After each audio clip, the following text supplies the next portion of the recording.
Broadcasting from the business capital of the world, this is the Podcast Business News Network. There are so many great products out there coming out of Colorado. This woman is behind all of them, and they are biodegradable, obviously great for the environment, and they're safe for you and your family. And I'm not just talking about personal products, I'm talking about cleaning products, all coming courtesy of Aspire Colorado or AspireColo.com. Now, we've talked before about the benefits of all of this, and we're hitting up all the different products, getting a little bit deeper today. Julie Smith, by the way, is the woman behind Aspire Colorado. Welcome back. How are you? Hi, I'm fine. How are you doing? I'm good. Yeah. And for anybody and we've talked deep about the environment, why these products are great, why they're fantastic. By the way, I will tell you this, Julie, I reached into my medicine cabinet this morning and I do have a can of spray deodorant. And I started reading the ingredients. I'm like, what is that? What the similarity in terms of what you have, which are safe for us, is the alcohol. That's the first ingredient. Then there's a bunch of other ingredients in what I have in the cabinet, which is going in the garbage. I can't even pronounce what's in there.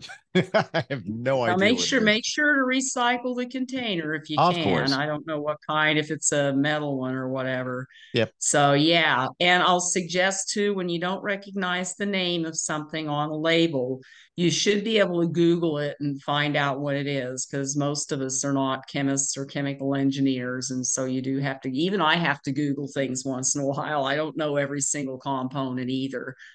Sometimes it can turn out to be a fancy name for some essential oils. So go ahead. I'm just going to put that out there, because sometimes it's not as bad as you think, and sometimes it is. So anyway, okay.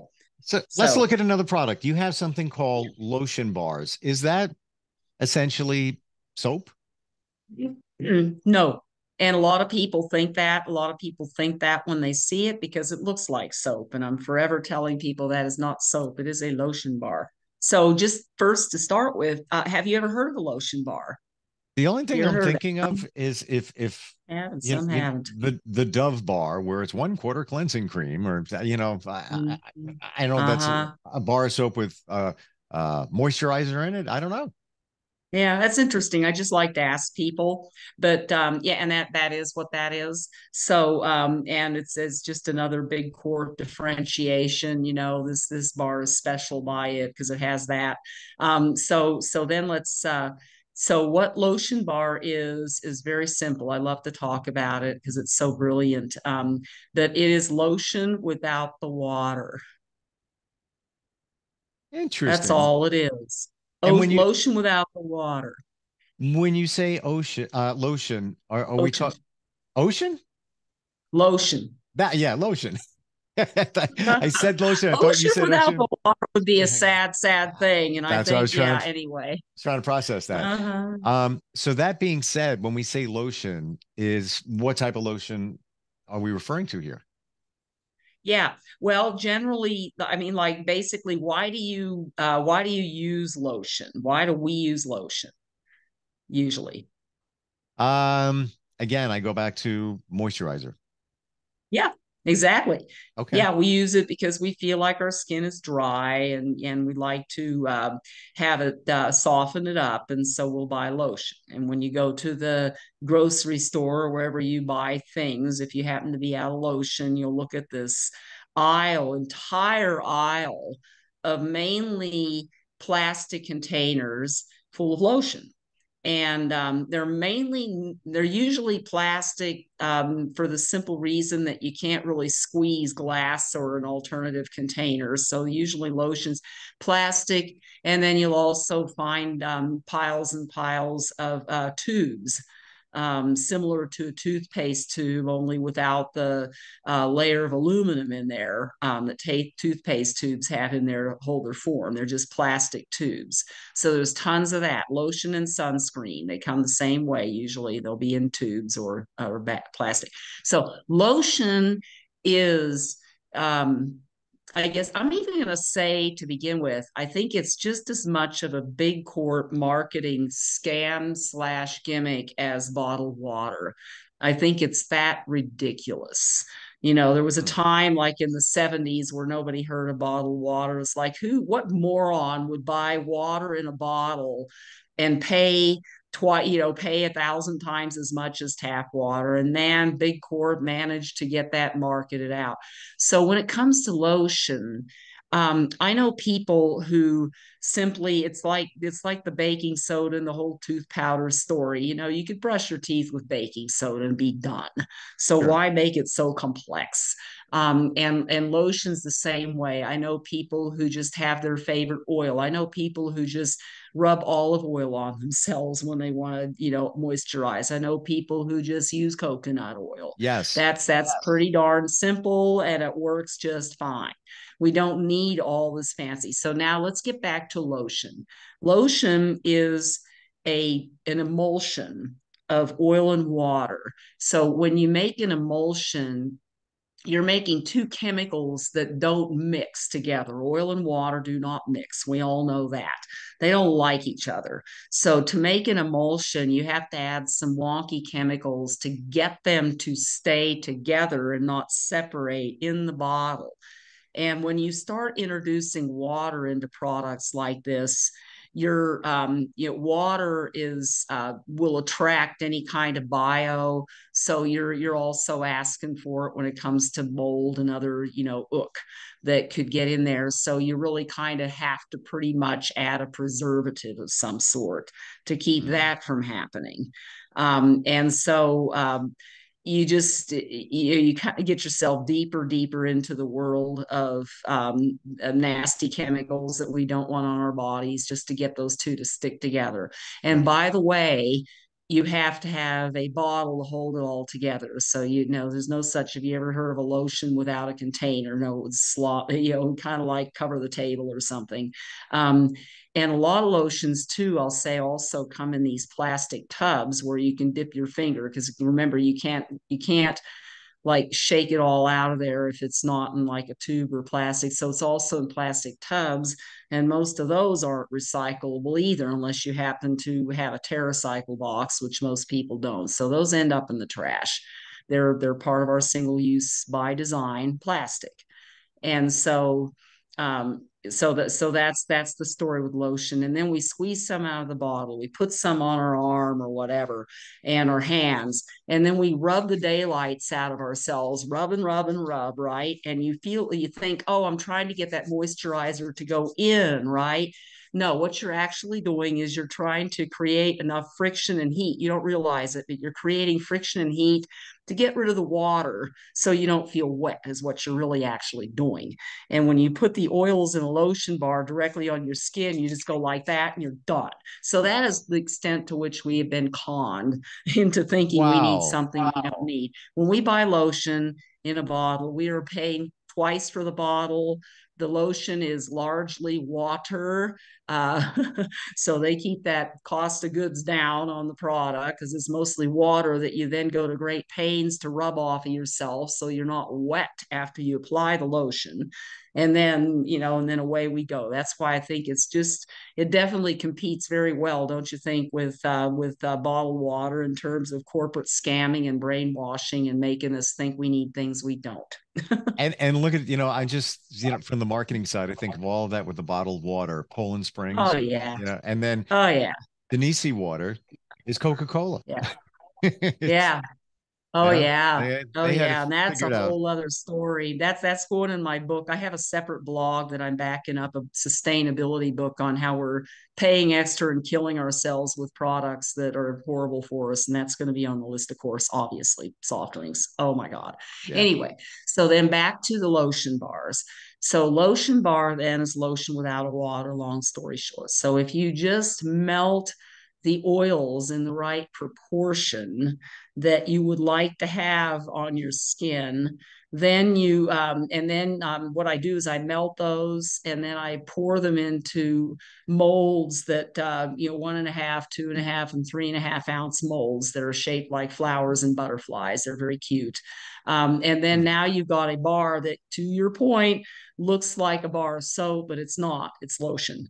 And so the way that you use it is I'll just show it to you now. This happens to be a 2.5 ounce lotion bar in a tin. Okay.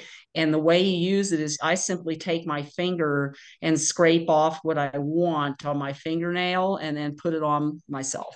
Okay, so there are tins, and this is not just like any other product that you buy in a container. You're paying twice as much for that because of the container.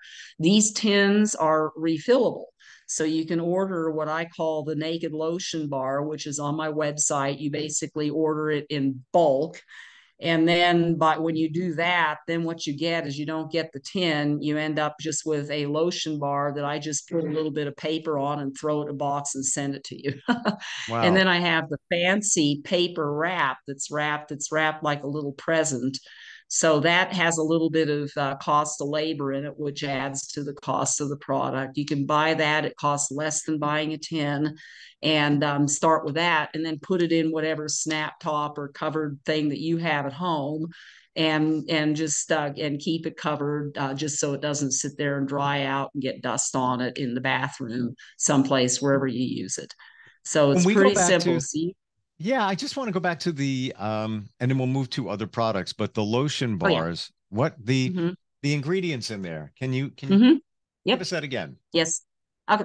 So I happen to be where there are a lot of ways to make lotion bars, and what I have settled on is shea butter, coconut oil, beeswax, and then I have a vegan version that's made with candelilla wax. And the wax, the purpose of the wax is to make the bar hard enough so it really forms a bar and doesn't slump. And then there's olive oil in there, vitamin E oil, just things that are good for your skin. And then a tea tree oil, a little of that, which is a little bit of an anti or a microbial resistant tea tree. And then and then I have whatever essential oils. Oh, there's hemp oil always because we're in Colorado. And I finally found a source of organic hemp oil that I can get from Golden Organics in Denver that's organic and from Colorado. And all of the base oils are all organic. And then most of the essential oils are organic. Some of them I just can't find or I haven't found yet that are organic, but they're mainly organic. So and those are starred on the ingredient list and they're transparent on my website. So Hmm. it's a very simple recipe. I actually have a workshop that I teach people how to make it. And then you can modify it and throw in. There are so many different kinds of oils that are good for us, but I'm not putting them all in my product. It would just take forever to make, and I don't think it'd make much difference, honestly.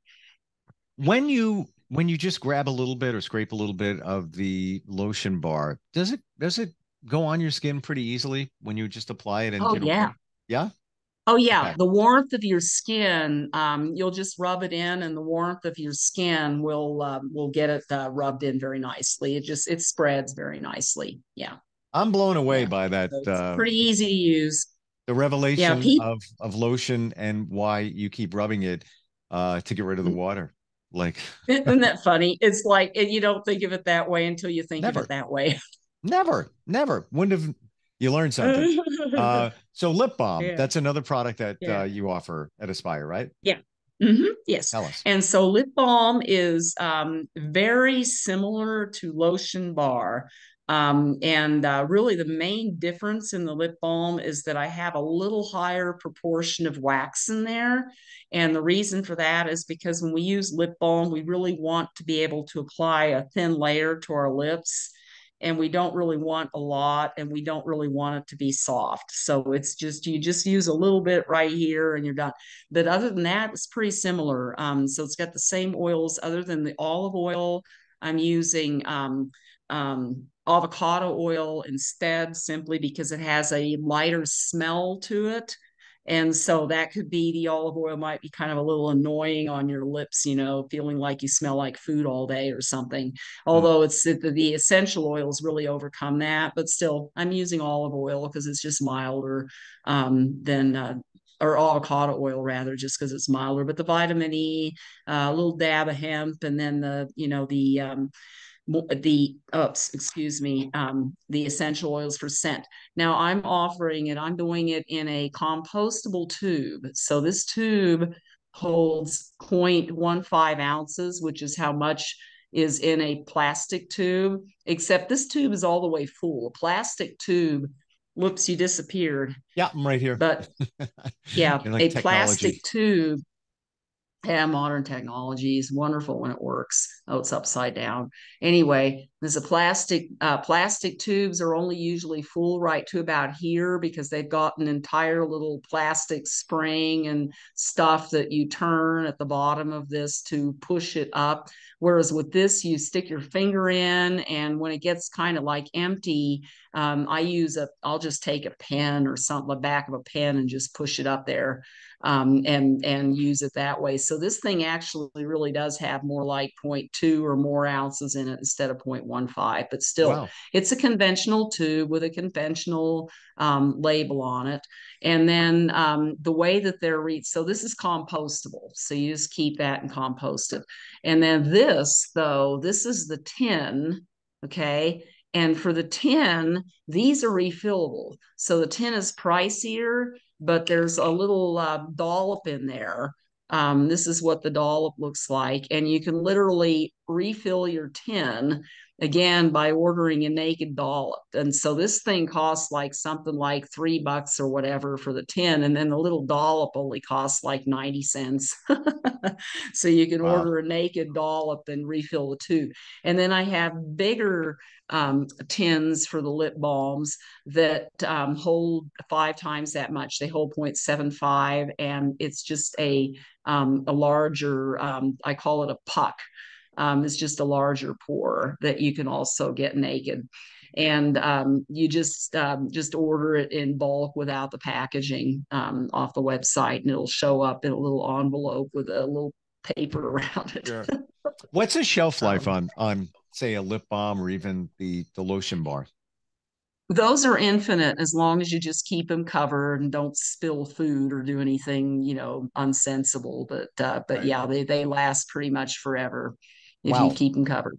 And the lotion bar, if you like, leave them, and the lip balm will do this. If you have them in a car that's hot enough in the summertime, just happen to leave them in your car or whatever, they will melt, or they'll get soft and soggy, or they'll look soggy. They don't have water in them, so they don't really, it's not soggy, but they get soft. And even if they do that, when you get them back into a cooler temperature, they just form right back up again. Now the flour is not going to turn back into a flour if it goes flat, but they don't separate like lotions and emulsions do. They won't permanently separate to where they're just trash. They'll just form, because that's how I make them, is I melt them and pour them into forks. Sure. So if it melts again, who cares? You just put it back in a cooler area, and it's fine.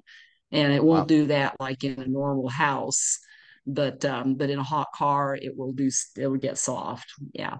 So how about the sunscreen that you offer? All right. The sunscreen is super simple, because all I've done is taken my lotion bar recipe and cut it with 15% zinc oxide.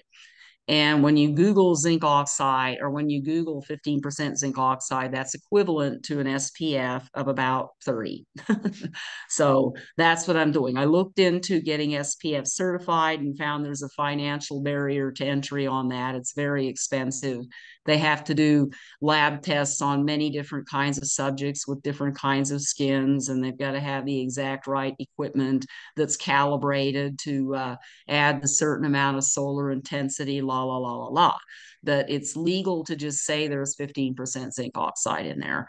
And by the way, zinc oxide kind of stands out as the only chemical that's and titanium dioxide might be okay too, but zinc oxide is one of the few things that you can put in the sunscreen that's actually not a carcinogen.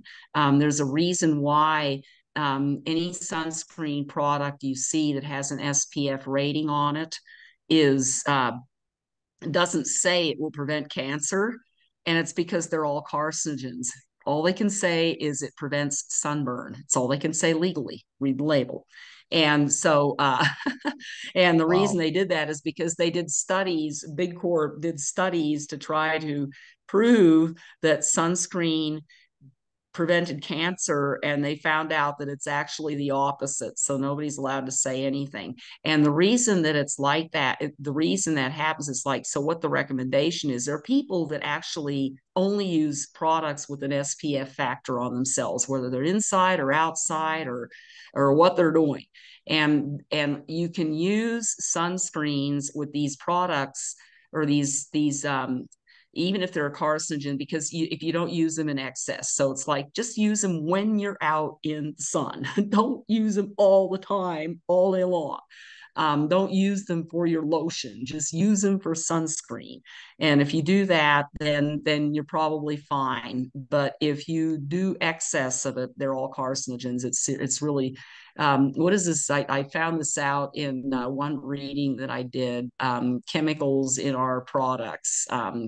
And it just went, and it's a very recent book that's very, very interesting, but it's a fact. And so I have zinc oxide. It's simple. I just cut it with 15% and away we go. So I have those in a compostable tube with a compostable label. Then again, see, it says 15%. Another thing about zinc oxide, the reason I picked it over, say, titanium, some products will have both of those in there, because different sunscreens or different active ingredients, let's say, cover different spectrums of the sun range. So they'll put them in to make sure they have all the spectrums covered, okay, from low UV range to a higher, right? And zinc oxide covers all those ranges, and titanium dioxide only covers like a small portion over on this end of the scale. And this is easy to Google to look and see what those graphs look like in terms of what they cover. Another thing that you probably heard, most consumers have heard this at one time or another, is that over 30% SPF, there's no point. It's not going to help you. You're Yes. just you're paying extra for, oh, it's an SPF of 50. I'm going to get that. It doesn't do any more than SPF 30. It does not help you. And so why would we do that? That's just another Big Corp gimmick that's, oh, my product is better than the others. Somebody's going to see 50 and they're going to pay double for that just because it says 50, even if it doesn't matter. So, we And just need to think about things like it does that. cost more for Oh, yeah. 30 to 50. Is it Yep. is it more time that you get with in the sun? 30 to 50? No, it's just a matter of how it's, yeah, I mean that's what supposedly, yeah, it's like, oh, we can go 50 times as much time. I mean, that's what the SPF is. It's saying a 30 SPF is saying you can be out in the sun 30 times as long as if you didn't have this on at all. So like if you burn in 5 minutes, then it's going to be 150 minutes, or an hour and a half that you can be out with that on there. And then the 50 is, supposedly, oh, it's 3 hours. But it doesn't necessarily work that way when you get up in those higher levels. And they've studied it and found that out, and people Wow. still choose to ignore it. And the reality, a lot of the sunscreens, they'll wear off, they'll sweat off. That's why there's so many um, um, um, environmentally kind of sustainably minded swimming places where they say, please don't use this stuff. Use this, not that, because it's horrible for the water. Like, say, if you're swimming in a cenote in Mexico, or really diving any place, it's like, where you have fish and you're swimming in there. It's like, please don't use these poisons in our water. I mean, let's put it directly in there where the fish have to live. Oh, um, so they have specific sunscreens, because the reality of it is, when you sweat, whether you're riding a bike or climbing a mountain or swimming in a cenote, and with the water kind of rinsing it slowly off, it does wear off, and so you have to reapply eventually. And that might have something to do with why the 50 is not any better than the 30. It might just simply just wear off or sweat out before the hour and a half or more is up. Like, well, it can actually, stay on for an hour and a half, but not 3 hours, kind of thing. I don't know. Our I really time don't is know. I'm up. just Our time is yeah. up, and we still didn't get to the soaps that you offer, even the foaming Oh, hand it's and okay. body soap. Yeah, there's so many Yeah, great products. yeah, and the other thing too on the sunscreen, let me show you another thing too, because this is cute. I do have a tin with 0.75 ounces in it. So that's that. And it's the same exact puck as I do for the lip balm. So you can literally buy the tin the first time or just buy a naked. I just sent one of these out the other day with just a little wrap paper around it to keep it from like getting all over the kind of inside of the package. And then away it went. And they pay a lot less for just the bulk that they're going to put in their own tin on the other side. They never even bought a tin. So Mm, there you go. But and the soap we talked about previously. So it's yes, okay. You can like revisit podcast 3 or 4 and see we talked about the soap quite a bit. So we're fine. I am. I'm curious. We have like 30 seconds here. Out of all the products, we all, I would have to think that they're like children to you. They're your babies. You birthed them. Oh You yeah. came up with the concept. Oh yeah. Do you have a current favorite of all your products? You personally? Oh, that's a hard one.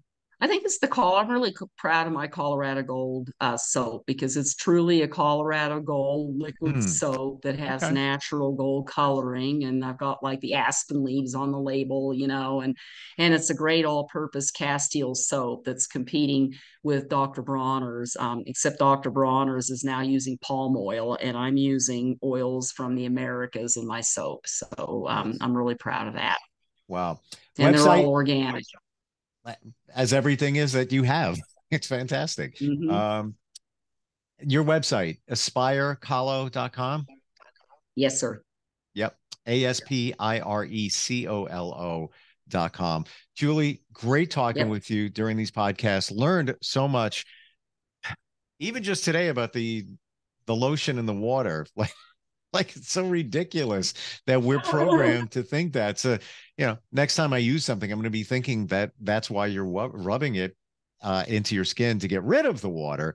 But yeah, go to the website. There's so many great products on there and info as well. And for that, I thank you for being with us. Thank you, Steve. It's been great talking to you. You too. Thank you.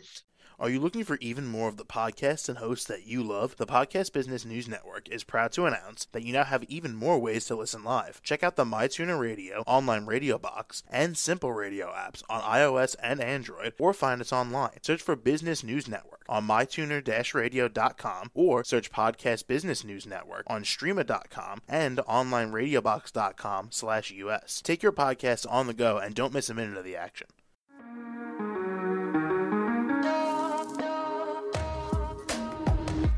Broadcasting from the business capital of the world, this is the Podcast Business News Network.